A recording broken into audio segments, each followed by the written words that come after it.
give him a chance to come forward then. If you guys want the Mahdi, and you want this justice, and you want the problems to be solved, then hear the message that I'm saying and give us an opportunity to prove it to you. A real opportunity, where the 12th Imam has a stage, a platform, where he can come forward and protection be guaranteed for him and proclaim his message without the threat of being assassinated or killed.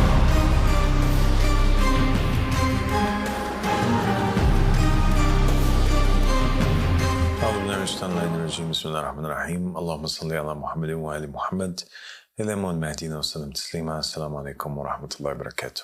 وعليكم السلام ورحمة الله وبركاته. Thank you for joining me again, Dr. Irfan. It's an honor to be with you again, Abbasali. The honor is all mine.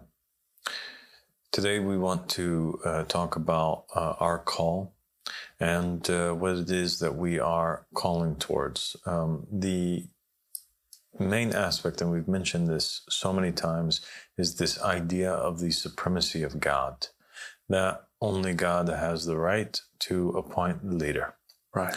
And what is it that we believe? We believe that the Imam al-Mahdi alayhi salam, whom is with us, Muhammad ibn al-Hassan al-Askari alayhi salam, whom sent forward Ahmad al-Hassan, the first of the Mahdis, and he sent myself forward, declaring that my name is written in the will of the Prophet Muhammad, the successor to Ahmad al-Hassan, the second of the 12 Mahdis that succeed Imam al-Mahdi alayhi salam. We believe that Imam al-Mahdi is the legitimate ruler over the Muslim lands, that he was the one whom God intended to rule, and that he is the quote-unquote Pope, so to speak, supreme leader, the greatest Ayatollah, so to speak. He is the political and religious leader. He has the keys in his hands to the heavens and the earth. He is the Imam of the time that whoever does not have in their neck a pledge of allegiance to him will die the death of ignorance. There's no difference between them and any sort of idol worshiper. God chose him specifically for many reasons. One is that he embodies all of the qualities, the good qualities, and God only has good qualities, the qualities of Allah subhanahu wa ta'ala. In him is the Holy Spirit. In him is the will of God.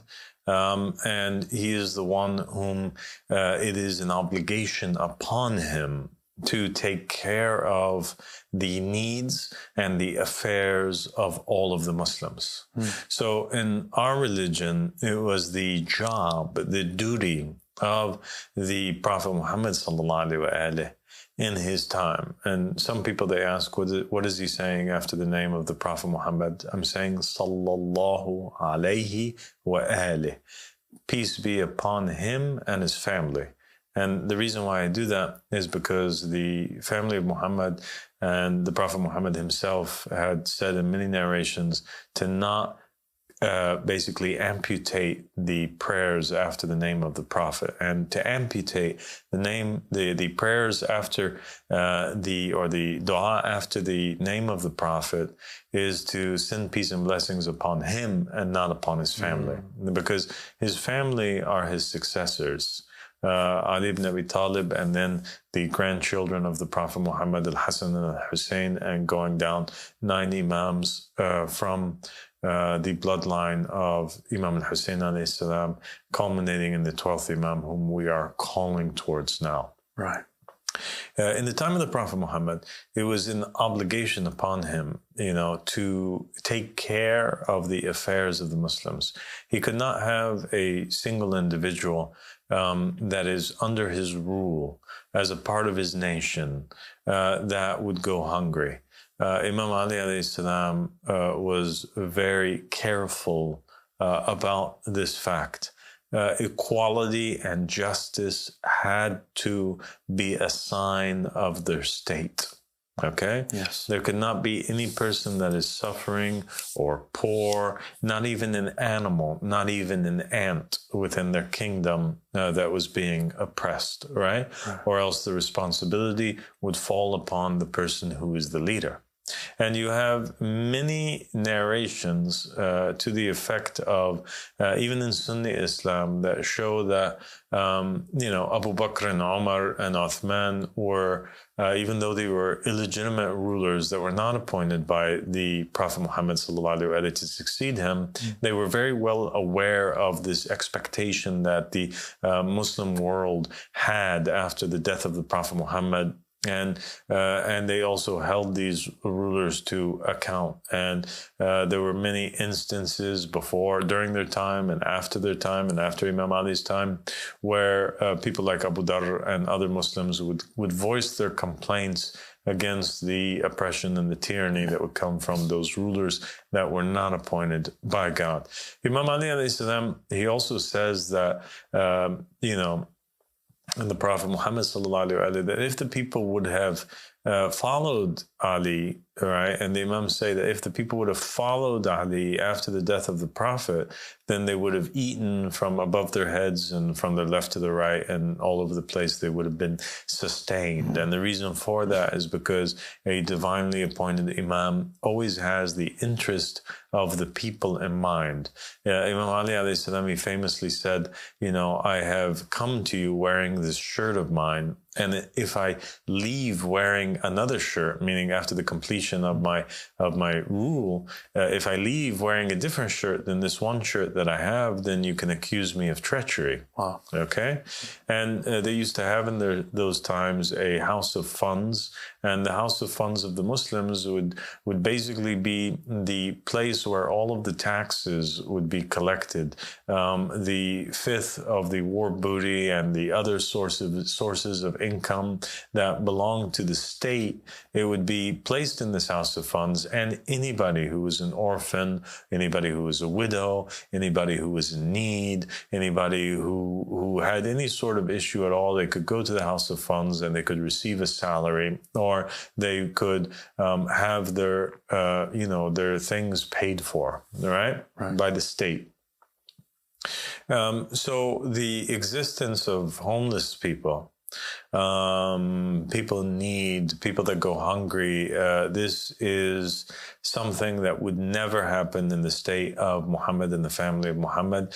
And it is something that is that the leader or the ruler himself, the divinely appointed Imam from God, was very conscious of taking care of. And he knew that he would be held accountable by God if this specific duty wasn't completed. So the successors of Muhammad, they saw themselves, and the understanding of this caliph or this ruler over the Muslims was not like people understand the role of a president or a prime minister or a king to be today, but rather he was seen as a guardian, a custodian over two things, over the religion of God, to ensure that no corruption infiltrates it, right? And that it remains in its pure form.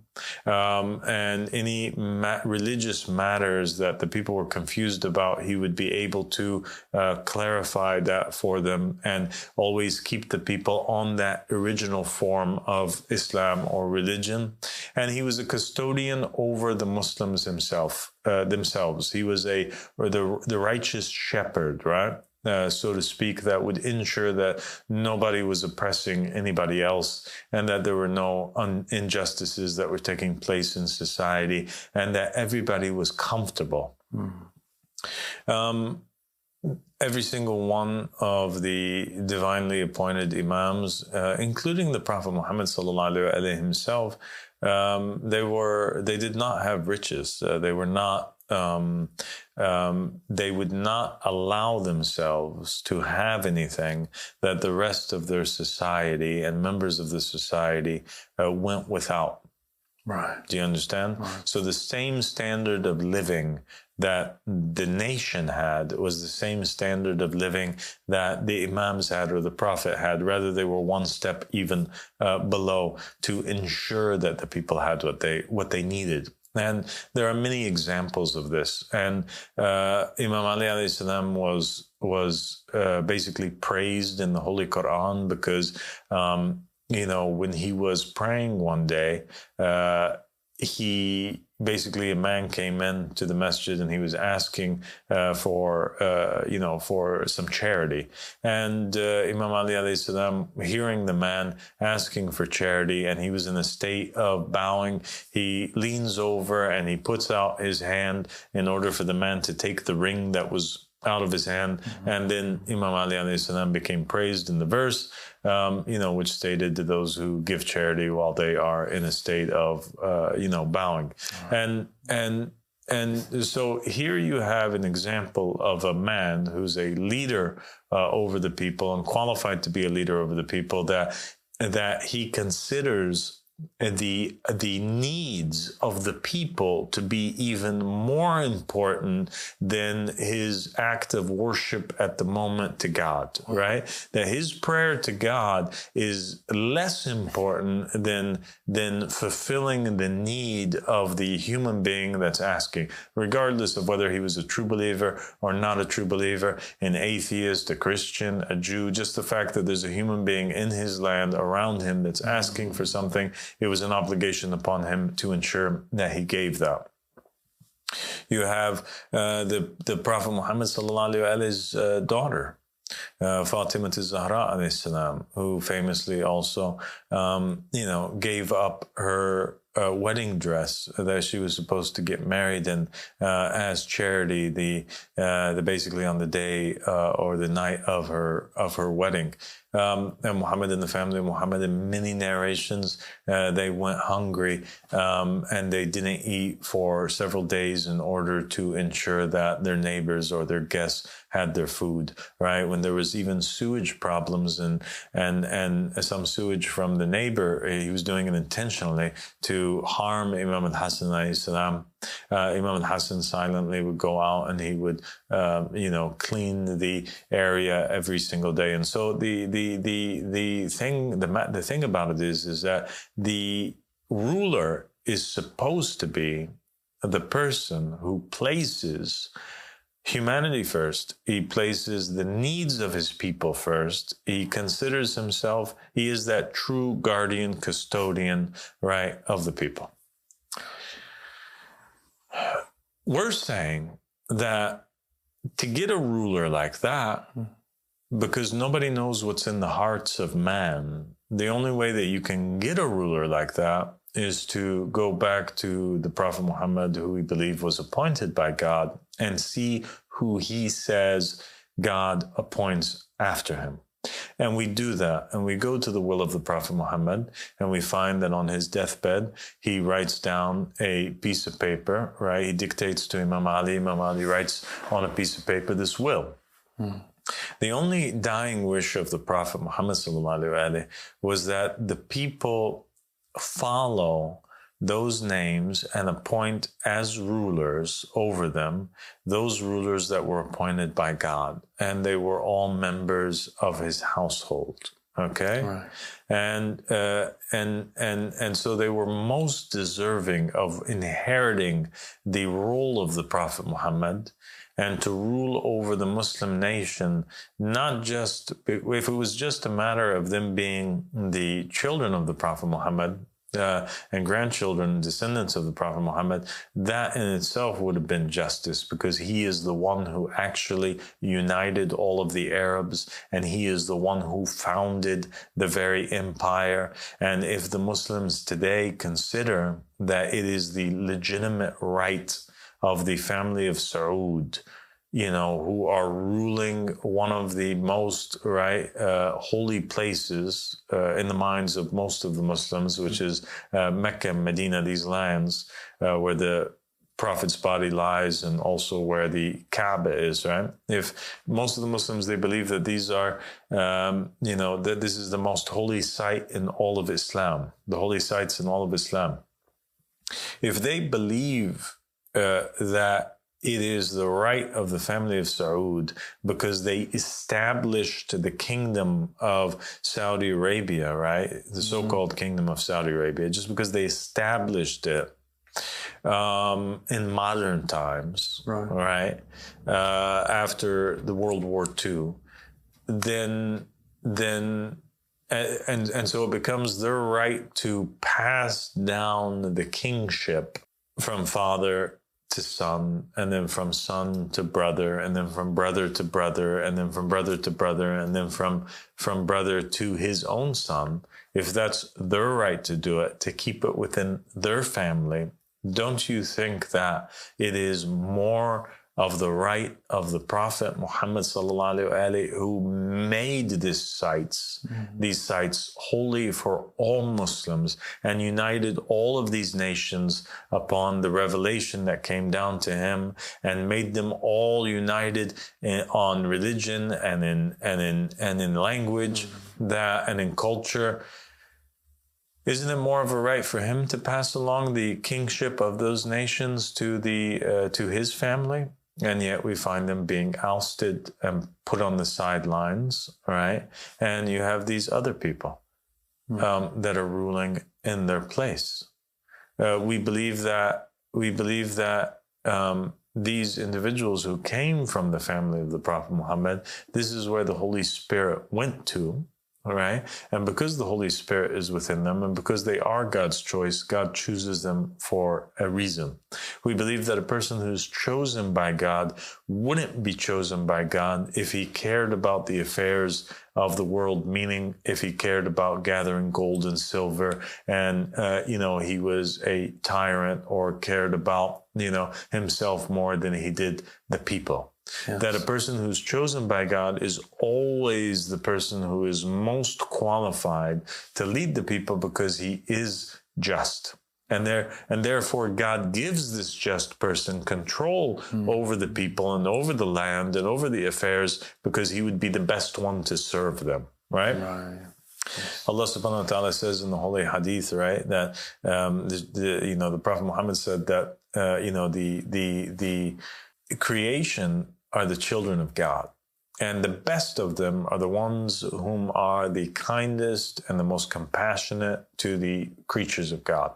So the best of creation are the ones whom take care of the rest of creation. And we find that the Imam of the time is always the best of creation because he has the interest of the people in mind. Yes. Do you understand? Yes. Yeah.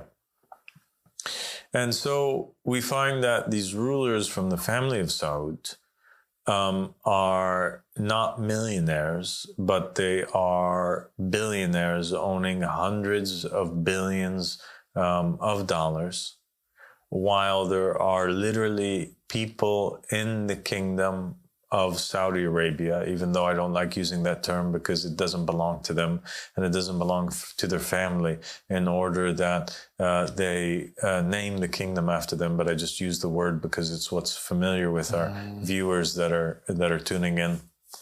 They own hundreds of billions of dollars. They own apartments. They own yachts. They own all kinds of properties all throughout the United States, all throughout the United Kingdom, all throughout the world. They're owning football teams. They're naming entire areas of universities, departments and universities after them. Absolutely. Okay, who gave them the right to do so? Now, this is the money of the Muslims. This is the money of the poor people that live in those countries. Yeah? They didn't choose for this to happen. Absolutely. Okay? Yeah. So we believe that these people whom are passing down the kingship from one family member to another family member, and they are forcing the rest of the people through the morality police and through their intelligence services and all of that to obey them, or else they become tortured or beheaded. Those people who are implementing the jurisprudence of God, we believe these individuals to be the enemy of God. All right? Yes. They are imposters. illegitimate rulers who usurped the rights of Imam al-Mahdi alayhi salam. They are the enemies of Imam al-Mahdi. Imam al-Mahdi declares himself innocent of them. And we believe that it is the duties of the Muslims to remove these individuals that are harming them from power, overthrow them, topple them, at the very least, because the Prophet Muhammad ﷺ said that if you see a wrongdoing, it is your duty, right, to physically stop it. If you cannot physically stop it, then you should speak out against it. If you cannot speak out against it, then what should you do? You should, in your heart. At least oppose it in your heart, and that is the weakest of faith. Right. Okay? So Imam al-Mahdi, he is the relief for Muslims, and he is the one whom by his own lineage has the right to rule over the Muslim nations by being a descendant of the Prophet Muhammad, and whose name is mentioned in the will. The will that the Prophet wrote on his deathbed, the will that the Prophet promises that whoever holds on to it would never go astray. Okay? Yes. So that's the issue that we take with the Muslim lands today. Is Imam al-Mahdi alayhi salam appointed by God as a ruler over the entire world? Absolutely he is. That's God's choice for ruler of the world. But the world hasn't even accepted the Prophet Muhammad. And so there's no forcing them. Imam al-Mahdi alayhi salam does not force, and Islam does not seek to impose itself on any lands that the inhabitants of those lands are not proclaiming to be Muslim. Right. The issue is in the lands where the inhabitants of those lands are being forced to endure oppression and tyranny under the name of Islam. Right. Right? Yes. So that is the issue. You have the same thing going on in Iraq and Iran and part of Lebanon, okay, and you have Syria, really, if you know, to tell the truth. These countries, they have large Shia populations. And the Shia are the main, especially in Iran and Iraq. And in Iran, the population is being oppressed under the name of Islam. And so it is a duty then upon Imam al-Mahdi alayhi salam to send forward a representative to publicly declare to the whole world and to the people of Iran and that he is innocent of the rulers that are ruling over them. That the individuals who are ruling over them are imposters who do not represent Imam al-Mahdi in any way, shape, or form. In fact, they are the enemies of Islam. That the Bani al-Abbas, that were the cousins of the, and claimed that they were descendants of the Prophet Muhammad's family, okay? And in the meantime, they oppressed and usurped the caliphate from Muhammad and the family of Muhammad, and were responsible for the murder of all of the imams from Ja'far as-Sadiq alayhi salam all the way down to Imam al-Hasan al-Askari alayhi salam. That the Bani al-Abbas has resurrected itself today. There's no difference between the Bani al-Abbas that did that and between the rulers in Iran that are wearing the dress of Rasulullah, putting on the black turbans, claiming to be descendants, claiming that they are representing Islam, and pushing away Imam al-Mahdi and ruling and speaking in his name. Yes. Meanwhile, the population is tormented, they're tortured, they're unable to escape the country, they don't have any sort of freedoms whatsoever. They themselves hate the clerics and the scholars that are, that are over them. There's a tradition, a hadith from the Ahl Bayt that says that there is, one of the people that receive the greatest torment in the hereafter is an imam who is hated by his people. Wow. An imam who's hated by his people is punished the most. Mm-hmm. So imagine these people, they usurp the title of Imam al-Mahdi alayhi salam, and they rule in his place, and they keep their populations hungry.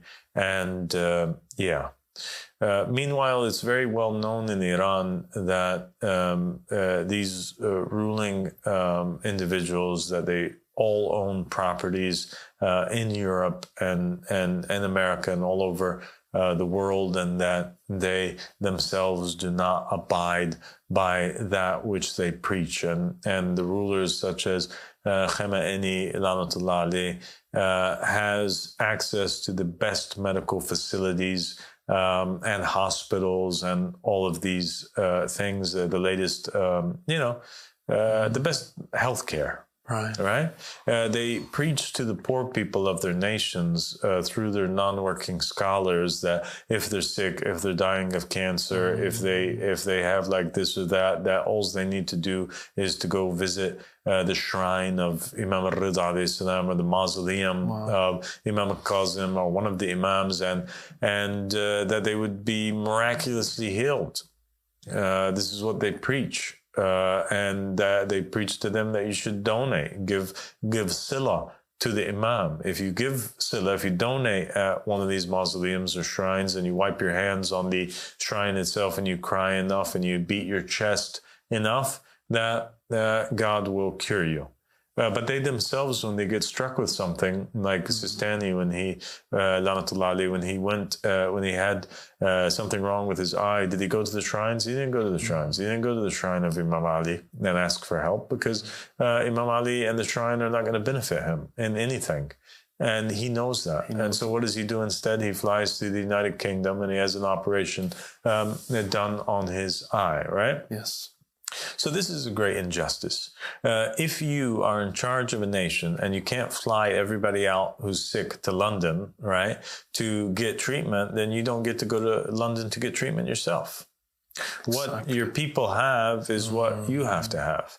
For these people that are speaking in the name of religion, even Iraq, by the way, it's supposed to be a quote-unquote democratic country. It's not a democratic country. It's not a democracy. It is basically a bunch of competing religious clerics that each one of them has their own political agenda, but at the end of the day, like, they all fall underneath the power and the authority of the clerics, the supreme ayatollahs, whether in Iraq or in Iran, the so-called supreme ayatollahs. That's where their allegiance goes, and they basically sway the voters under religious pressure. They tell them that this is your religious obligation. This is what Imam Ali alayhi salam would have wanted. You have to support this candidate, right? Or they issue a fatwa to support this candidate, and people just blindly go like sheep because of they're believers in religion, and they think that they're fulfilling their religious obligation by choosing the ruler, when really they're doing the exact opposite, and they're angering their God, who prohibited them in the Torah and in the Gospels and in the Quran from appointing their own leader. And he said that he is the one who appoints a ruler and a caliph in the land.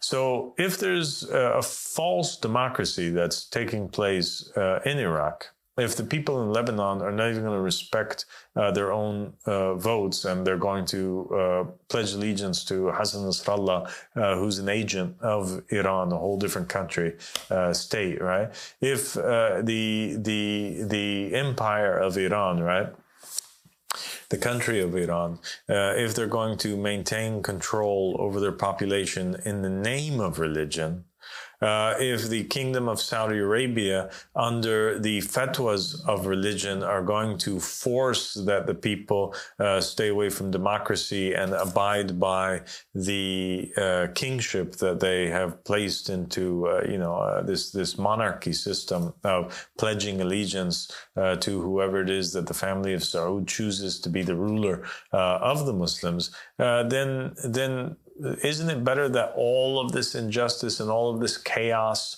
and all of this be wiped away? And instead of all of this, all of the scholars go quiet, they shut their mouths, and these illegitimate rulers that came and popped out of nowhere, that they move aside, and that a person who is just, who is appointed by God, who is a descendant of the Prophet Muhammad sallallahu alaihi wasallam, isn't it a better choice that he comes forward?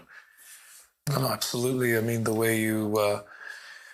which human being would not want to be ruled by a character like you described, like Imam Ali or one of the Imams from the Ahlul Bayt, whose foremost thought is the needs of others before themselves? And then when you compare it to these jet-setting multi-billionaires who travel the world and get all their needs met and don't meet the needs of the people, who wouldn't be motivated to overthrow these kinds of leaders? And when you call the Mahdi the relief, it's such a great word, because these people are really a burden, and they suck on the like mosquitoes on the blood of their own people. Absolutely. And then, so people, they might think to themselves, okay, well, then why don't the Mahdi come forward then? I mean, he needs supporters. This is the frustrating part. No, he needs supporters, and he has come forward. Yes. And the proof that he has come forward is because I'm sitting right here. Yes. I'm saying that Imam al-Mahdi, Muhammad ibn Hassan al-Askari, the 12th Imam, whom all of the Shia world is waiting for, he has met with and sent forward messengers in the flesh. Okay? Yes. The first of them was Ahmad al-Hassan al-Yamani, whom declared his message in 1999. And in retaliation to the fact that he declared his message, the government sought to kill him of Iraq, and they oppressed him. And all of the scholars issued fatwas against him, and they ignored him. They didn't give him a chance to speak.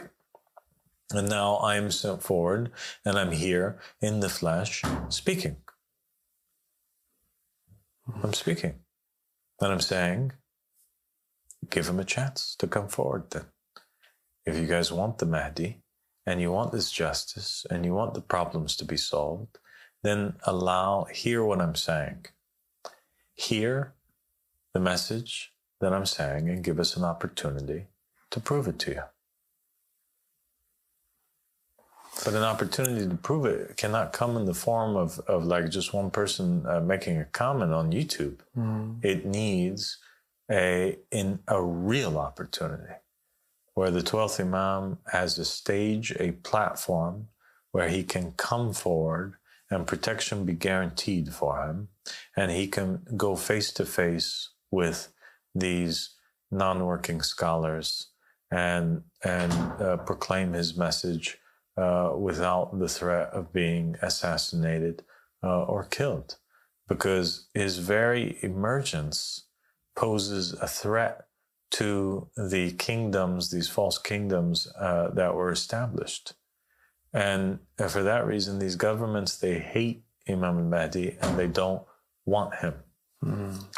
And I am, if people say, well, how do we know that you're not lying? Well, I guess, one, you're going to have to believe that the Prophet was not a liar.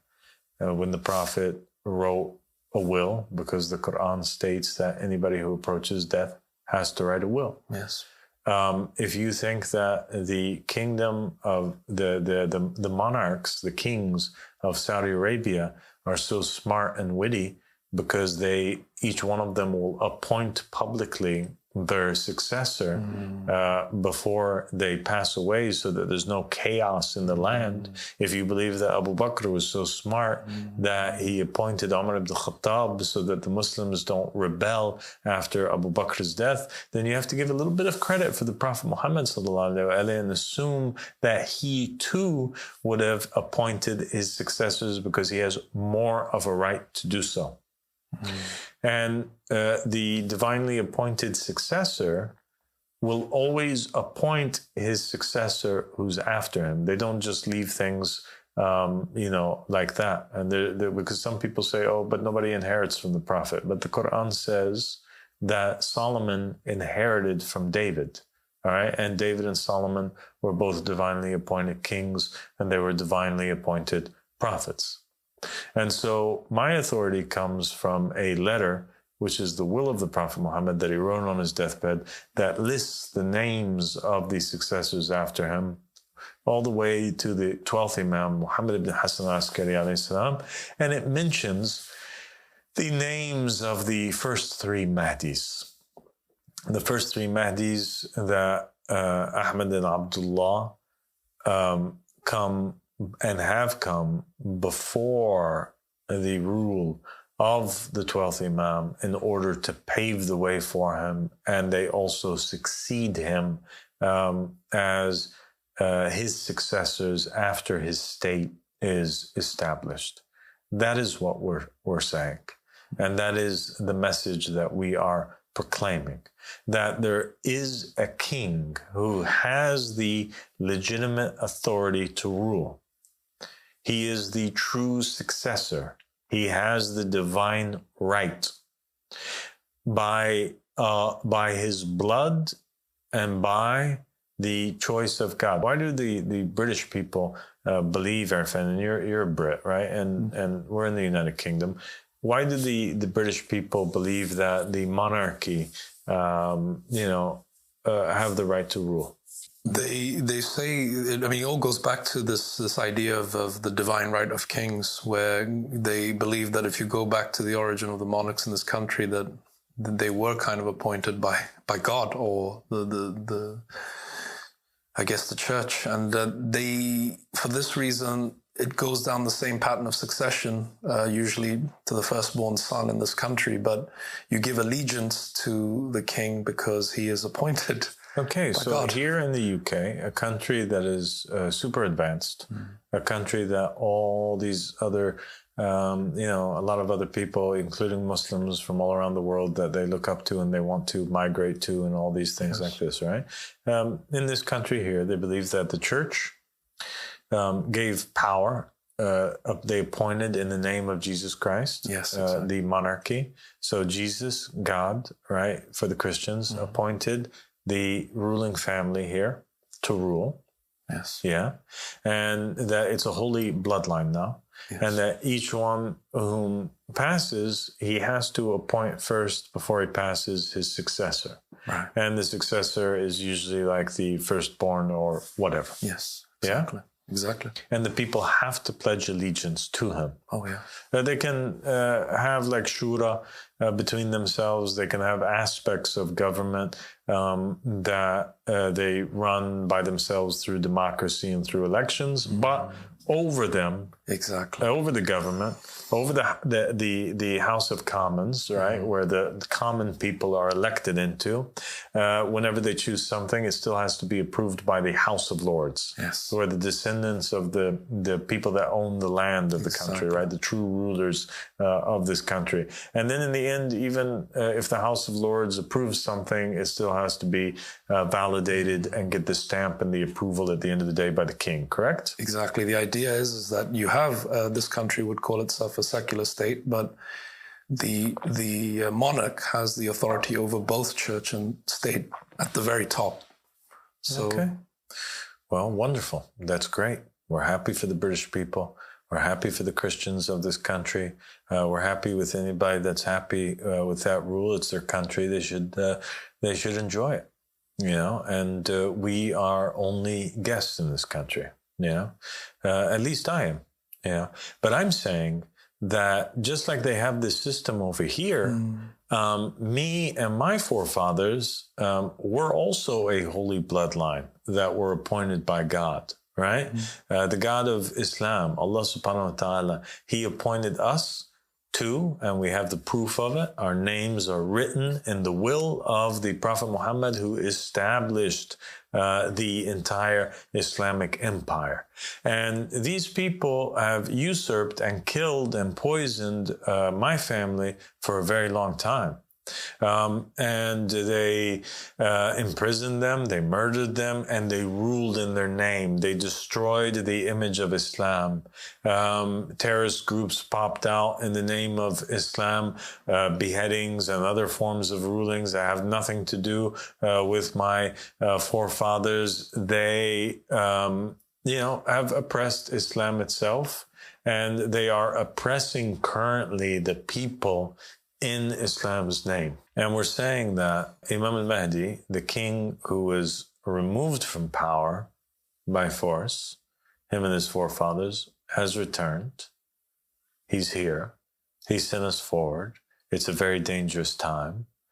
We are asking the Muslim people to be aware of this fact, and we're leaving them the choice on what it is that they want to do.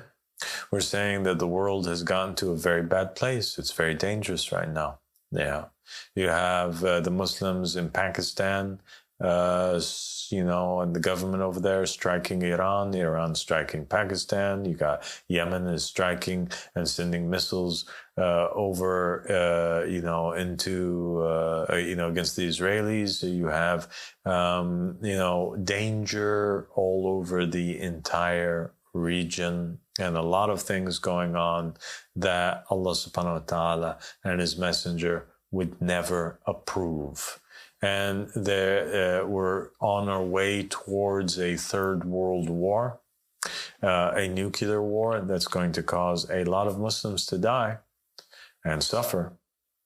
And all of this suffering is unnecessary because Imam al-Mahdi alayhi salam, he can solve it all peacefully without shedding a drop of blood, right? And with no violence whatsoever. He has the wisdom and the ability to establish peace amongst the Muslims and between the Muslims and all of the other nations. They have an opportunity to live in prosperity if they want to. And if they reject Imam al-Mahdi, and they choose to continue following these maniacs that are speaking in the name of Islam, like the leaders of Iran and Iraq and Saudi Arabia, and these militia groups that are in Lebanon, and these false tyrants that are appointed as monarchs. Even if they're called presidents, in reality they're just monarchs, like Sisi of Egypt and the kings of Tunisia and Libya and Morocco and Sudan and all these other so-called Muslim countries.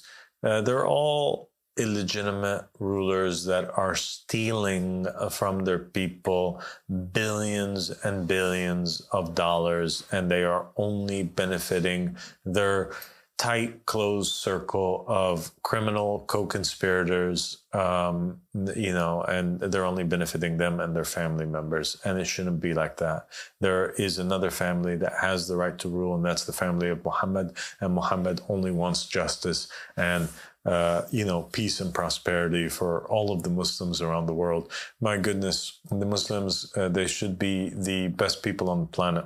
And their nations should be the most advanced nations on the planet. And certainly they have enough wealth in them to be able to, be the world's leaders in terms of science and technology and in